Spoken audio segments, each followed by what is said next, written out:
Hello students, good morning. I am Dr. Hema Vaseem and I'll take your class of BSc Part 2 Zoology का second paper में हम topic लेंगे आज blood pressure, जो कि हम रक्त परिसंचरण तंत्र के अंतर्गत ले रहे हैं। सबसे पहले तो ब्लड प्रेशर या रक्तदाब होता क्या है। ये वो प्रेशर है या वो फोर्स है जो ब्लड के द्वारा ब्लड वेसल्स की वॉल पर एक्सर्ट होता है। इसको मेजर करने के लिए एक डिवाइस होती है जिसको हम स्फिग्नोमैनोमीटर कहते हैं। ये रिवा रॉकी ने 1896 में ईजाद करी थी। इस एनेरॉइड स्फिग्नोमैनोमीटर भी होता है और सिंपल मर्क्यूरी स्फिग्नोमैनोमीटर भी होता है, जिससे कि हम बीपी को माप सकते हैं। ब्रेंकियल आर्टरी पे जब प्रेशर पड़ता है तो कोई पल्स नहीं होती। एयर नोड से जब बाहर निकलती है तो एयर प्रेशर कम होता है till the equivalent it is equivalent to arterial blood pressure, यानी कि सिस्टोलिक होता है, और उसके बाद वो स्टॉप हो जाता है, जिसको हम बोलते हैं डायस्टोलिक। तो दो तरह से मेजरमेंट्स होता है, एक होता है सिस्टोलिक ब्लड प्रेशर और एक होता है डायस्टोलिक ब्लड प्रेशर। अभी हमने पहली क्लासेस में पढ़ा था कि डायस्टोल और सिस्टोल क्या होता है। तो जब लेफ्ट वेंट्रिकल कॉन्ट्रैक्ट होता है और ब्लड को पुश करता है अरोटा में, तो प्रेशर प्रोड्यूस होता है, वो प्रेशर होता है सिस्टोलिक ब्लड प्रेशर।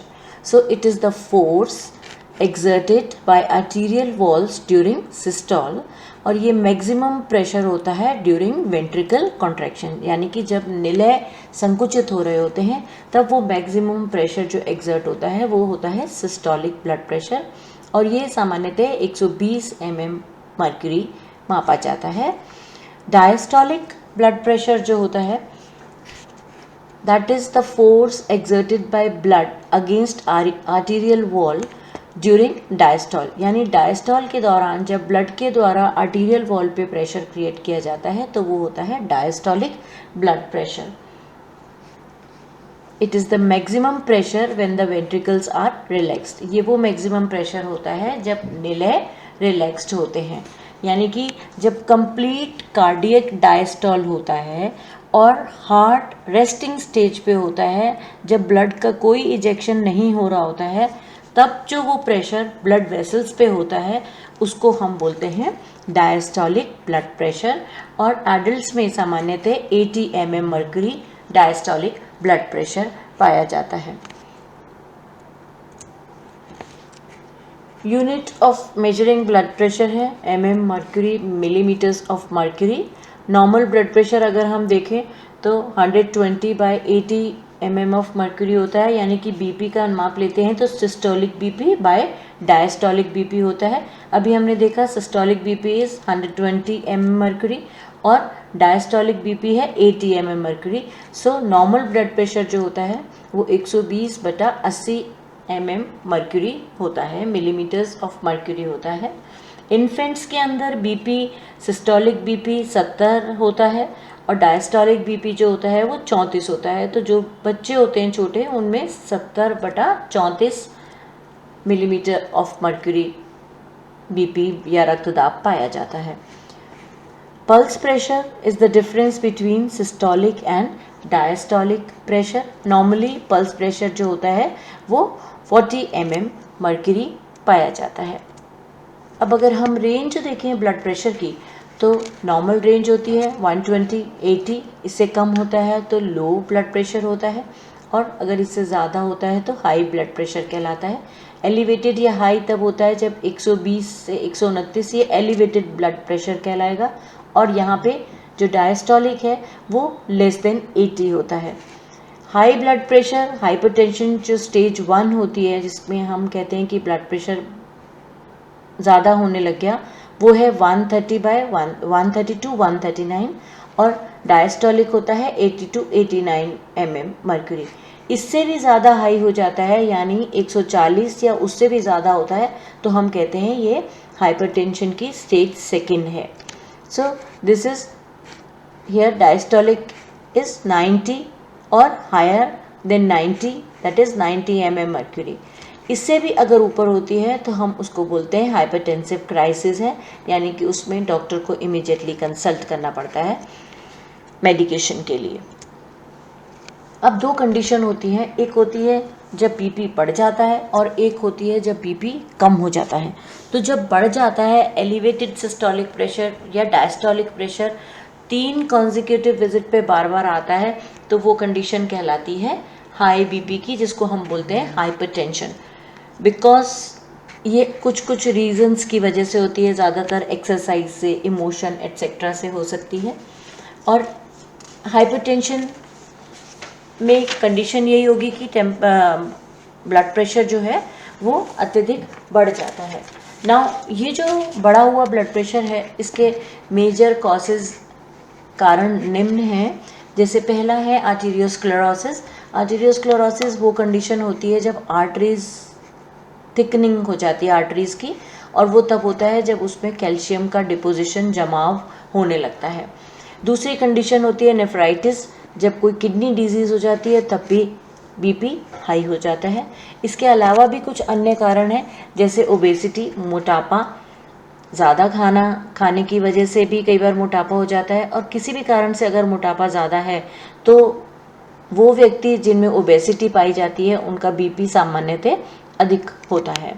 स्ट्रेस की वजह से होता है, फिजिकल स्ट्रेस हो सकता है, सोशल स्ट्रेस हो सकता है, या कोई बिजनेस के कारण कोई भी तनाव होता है, तो किसी भी तनाव के कारण भी हाइपरटेंशन देखी जा सकती है। स्मोकिंग की वजह से भी हाइपरटेंशन होती है, और हेरिडिटी से भी बीपी ज़्यादा पाया जा सकता है। तो हाइपरटेंशन की जो कंडीशंस हैं उसकी वजह से कोरोनरी हार्ट डिजीज़ हो जाती है, हार्ट फेलियर हो जाता है। ये कुछ बीमारियां हैं जो हमने देखी, इसमें है स्ट्रोक जब आता है, सेरिब्रल हेमरेज हो जाता है, क्रोनिक किडनी फेलियर हो जाता है, हाइपरटेंसिव एन्सेफेलोपैथी होती है, रिटिनोपैथी होती है, पेरिफेरल वेस्कुलर डिजीज़ हो जाती हैं। इस तरह से कई सारी बीमारियों की जड़ होती है हाई ब्लड प्रेशर यानी कि हाइपरटेंशन। अब कंडीशन आती है हाइपोटेंशन की। हाइपोटेंशन यानी कि जब बीपी कम हो जाता है। तो मेडिकल टर्म में अगर हम देखें तो लो ब्लड प्रेशर वो होता है जब नॉर्मल 120/80 की जगह 90/60 mm मर्क्यूरी होता है, या उससे भी कम हो जाता है। सिस्टोलिक प्रेशर उससे भी कम हो जाता है, या उससे भी 90 mm मर्क्यूरी से भी ज़्यादा नीचे गिर जाता है, तो वो कंडीशन कहलाती है हाइपोटेंशन। हाइपोटेंशन यानी लो BP. So when the systolic pressure falls to 90 mm mercury or below, that condition is known as hypotension. That is the condition when BP is low. Now इसके जो causes हैं वो इस तरह से, और ज़्यादा लो हो जाता है तो उसकी कोई मेडिकेशन भी नहीं होता है, और ज़्यादा लो हो जाने से इम्पेंडिंग डेथ्स देखी जाती हैं। कॉजेज़ इसके शॉक की वजह से हो सकता है, कोई भी हमें अगर सदमा लग जाता है कभी तो कई बार बीपी लो हो जाता है। सीवियर हैमरेज होने की वजह से, या कभी कभी बर्निंग की वजह से भी हाइपोटेंशन हो जाती है। इसके जो सिम्टम्स हैं उसमें डिजीनेस आने लगती है, लाइट हेडेडनेस आती है, हम देखते हैं कि फेंट हो जाते हैं लोग, मतलब अगर आपका बीपी लो हो जाता है तो बेहोशी सी लगने लगती है, ब्लर्ड या फेडिंग विजन हो जाता है, दिखाई देना धुंधला सा दिखने लग जाता है, नौजिया हो जाता है, फैटीग हो जाता है, मतलब हम शिथिल से हो जाते हैं, और कंसंट्रेशन नहीं हो पाती, किसी भी चीज़ में कंसंट्रेशन कम देखी जाती है उन मरीज़ों में जिनका बीपी नॉर्मल रेंज से कम होता है या जिनमें हाइपोटेंशन पाई जाती है। अब कौन से फैक्टर्स हैं जो ब्लड प्रेशर को अफेक्ट करते हैं? सबसे पहले तो age. Blood pressure varies throughout the age. जैसे जैसे एज इंक्रीज़ होती है बीपी भी इंक्रीज़ होता जाता है। इन्फेंट ब्लड प्रेशर 65 to 115 और 42 to 80 mm मर्क्यूरी हो सकता है। 7 साल के किसी बच्चे का बीपी देखें तो 87 to 177 या 48 to 64 mm मर्क्यूरी हो सकता है, दैट इज़ 87/48 और 177, 87/177 और 48/64 mm मर्क्यूरी हो सकता है। नॉर्मल एडल्ट में 120/80 mm मर्क्यूरी हो सकता है। जो बूढ़े लोग होते हैं, जो बड़ी उम्र के लोग होते हैं, ओल्ड पीपल, उनमें सिस्टोलिक प्रेशर बढ़ जाता है क्योंकि इलास्टिसिटी कम हो जाती है। बॉडी साइज़ और ओबेसिटी भी एक फैक्टर है जो ब्लड प्रेशर को अफेक्ट करता है। ये ऑब्ज़र्व किया गया है कि जैसे जैसे बॉडी साइज़ बढ़ता है वैसे वैसे बीपी भी फ्लक्चुएट होता है। हैवी और टॉल लंबे बच्चे जो होते हैं उनका बीपी हाई होता है और छोटे बच्चे जो होते हैं उनका बीपी कम होता है। As compare to them their BP is high. Emotions या स्ट्रेस की वजह से, तनाव की वजह से एंजाइटी होती है, कोई डर लगता है या कोई दर्द होता है, सिंपैथेटिक नर्वस सिस्टम एक्टिवेट हो जाता है इसकी वजह से, और इससे वैसोकंस्ट्रिक्शन होता है जो कि हार्ट कॉन्ट्रैक्शन क्रिएट को बढ़ा देता है, यानी हार्ट के संकुचन को बढ़ा देता है और अल्टीमेटली उसके संकुचन से ब्लड प्रेशर बढ़ जाता है।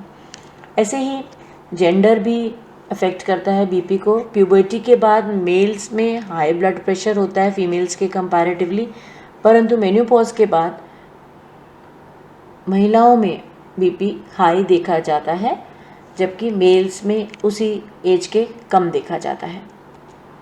इसी तरह डाइट पे people who are taking rich diet, salt और अनसैचुरेटेड फैटी एसिड्स जो ज़्यादा ले रहे होते हैं उनका ब्लड प्रेशर अधिक पाया जाता है। कोकेन ज़्यादा इंक्रीज़ होने से भी, कोकेन जो ज़्यादा लेते हैं उनका भी बीपी अधिक होता है। ऐसे ही कैफ़ीन जो ज़्यादा लेते हैं, कॉफ़ी ज़्यादा पीते हैं, उनका भी बीपी इंक्रीज़ हो जाता है। स्मोकिंग करने से भी, निकोटीन की वजह से ब्लड प्रेशर इंक्रीज़ हो जाता है। रेगुलर एक्सरसाइज अगर कोई करता है तो उससे बीपी डिक्रीज़ रहता है और उससे बीपी नॉर्मल रखने में मदद मिलती है। डायरनल वेरिएशंस पाए जाते हैं। Usually persons have low BP in early morning. सुबह उठते हैं तो हम बीपी नॉर्मल होता है या लो होता है, जबकि जैसे जैसे पीक होता जाता है, इवनिंग की तरफ जाते हैं, वो ग्रेजुअली बढ़ता चला जाता है। मेडिकेशन से भी कई बार कुछ दवाइयाँ ऐसी होती हैं जिनकी वजह से बीपी पे इफ़ेक्ट आता है।